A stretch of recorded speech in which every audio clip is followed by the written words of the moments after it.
Petualangan menakjubkan, menelusuri 7 keajaiban dunia kuno. Halo teman-teman, hari ini kita akan pergi dalam petualangan yang sangat menarik. Kita akan mengunjungi 7 keajaiban dunia kuno. Yuk, kita mulai perjalanan kita dan temukan keajaiban apa saja yang ada di dunia kuno. 1. Piramida Agung Giza. Pertama, kita tiba di Mesir. Di sini, ada sebuah piramida yang sangat besar dan megah yang disebut Piramida Agung Giza. Piramida ini dibangun lebih dari 4.500 tahun yang lalu sebagai makam untuk Firaun Khufu. Piramid Agung di kota Giza dibangun antara tahun 2584 hingga tahun 2561 sebelum Masehi dan dipersembahkan bagi Firaun Raja Khufu dari Mesir. Dalam bahasa Yunani, nama Khufu dikenal sebagai Cheops. Bangunan ini pernah menjadi struktur buatan manusia yang paling tinggi di dunia selama hampir 4.000 tahun.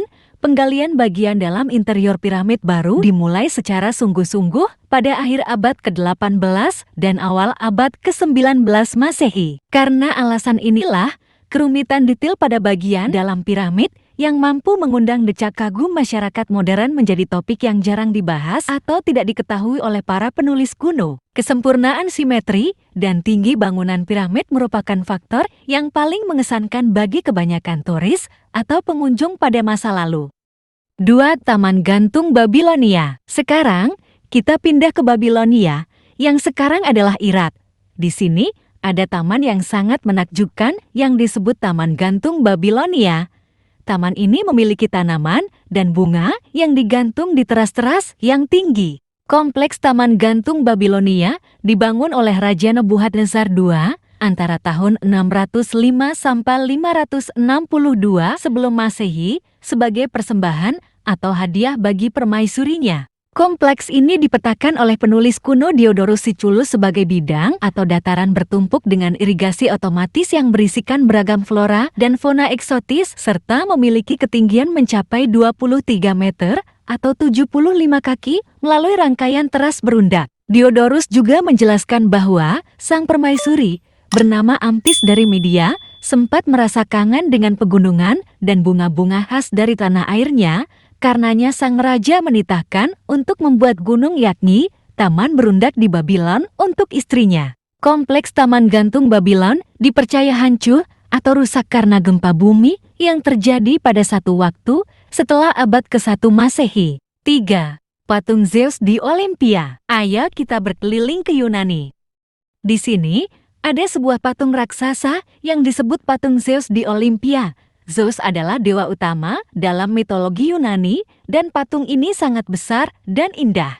Patung Zeus di kota Olimpia dibuat oleh pemahat Yunani terkenal yang bernama Phidias. Phidias juga disebut sebagai seniman patung terbaik di masa lalu pada abad ke-5 sebelum Masehi yang juga terlibat dalam pembangunan kuil Parthenon dan patung Dewi Athena di ibu kota Yunani saat itu.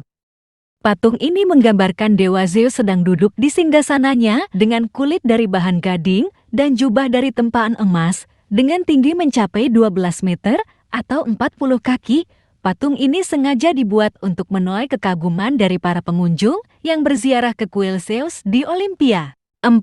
Kuil Artemis di Efesus. Selanjutnya, kita menuju Efesus yang terletak di Turki.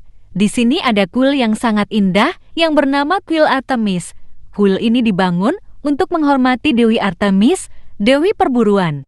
Kuil Artemis di Efesus atau Efesos saat itu adalah koloni Yunani di Asia Kecil, butuh waktu lebih dari 120 tahun untuk berdiri dan hanya butuh semalam untuk runtuh. Selesai pada 550 sebelum Masehi, kuil ini memiliki dimensi panjang sekitar 129 meter, atau 425 kaki, lebar 69 meter atau 225 kaki, dan ditopang sejumlah 127 kolom setinggi sekitar 18 meter. Alhasil, kuil tersebut menjadi sedemikian megah hingga setiap catatan tentang bangunan tersebut berisikan nada kekaguman yang sama dan semua sepakat menyebutnya sebagai salah satu bangunan termegah yang pernah didirikan manusia. Namun, pada 21 Juli tahun 356 sebelum Masehi, seseorang bernama Herostratus membakar habis kuil tersebut dengan alasan untuk mencapai ketenaran abadi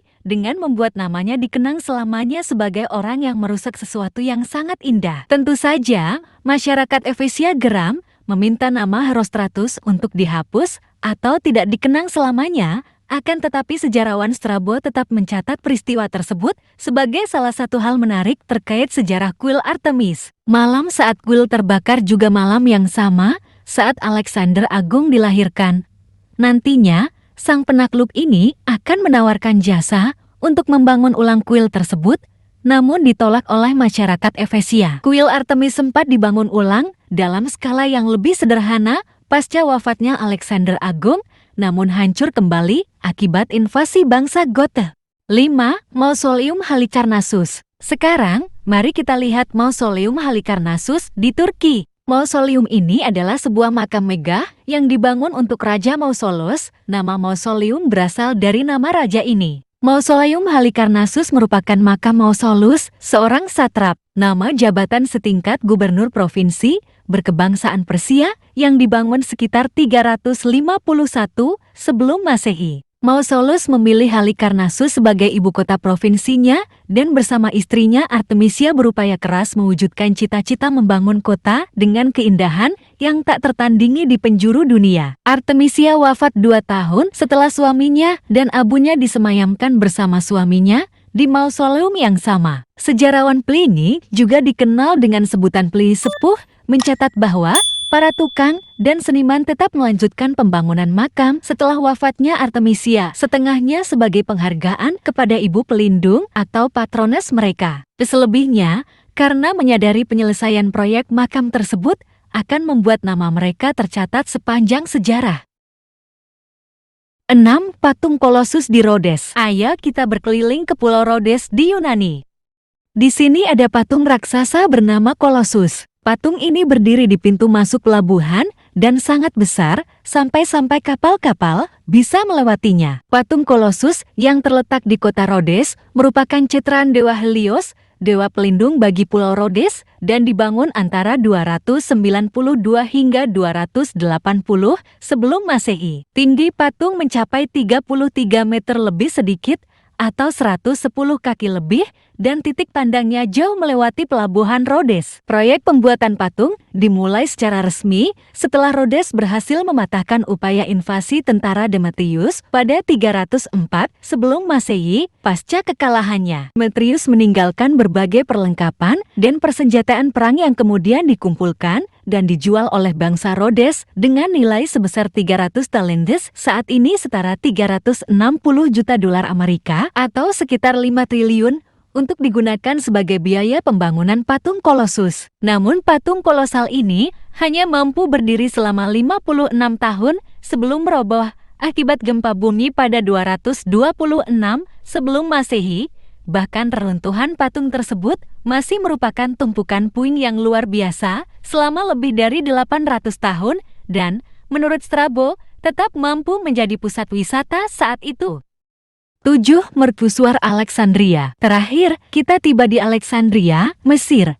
Di sini ada sebuah mercusuar yang sangat tinggi yang disebut Mercusuar Alexandria. Mercusuar ini membantu para pelaut menemukan jalan ke pelabuhan selama ribuan tahun. Mercusuar di kota Alexandria yang dibangun di Pulau Faros menjulang setinggi hampir 134 meter 440 kaki dan pembangunannya dikomisikan oleh Ptolemy I Soter sejarawan dan rekan Alexander Agung yang nantinya akan menjadi raja di Mesir. Masa pembangunan mercusuar selesai pada sekitar 280 sebelum Masehi. Bangunan ini tercatat sebagai struktur buatan manusia tertinggi ketiga di dunia setelah piramid-piramid dan cahayanya berasal dari kaca yang memantulkan cahaya matahari pada siang hari dan api pada malam hari bisa terlihat dari jarak sejauh 56 km 35 mil dari lautan. Namun, mercusuar Alexandria mengalami kerusakan parah setelah dilanda gempa berkali-kali. Pada 956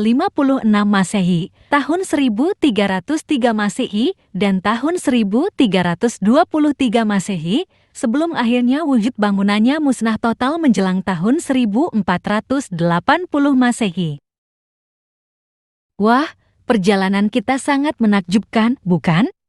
Meskipun sebagian dari keajaiban ini tidak ada lagi, kita masih bisa belajar banyak tentang betapa hebatnya pencapaian orang-orang di masa lalu. Terima kasih telah bergabung dalam petualangan ini. Sampai jumpa di petualangan berikutnya. Semoga petualangan ketujuh keajaiban dunia kuno menjadi pengalaman yang menyenangkan dan edukatif untuk anak-anak.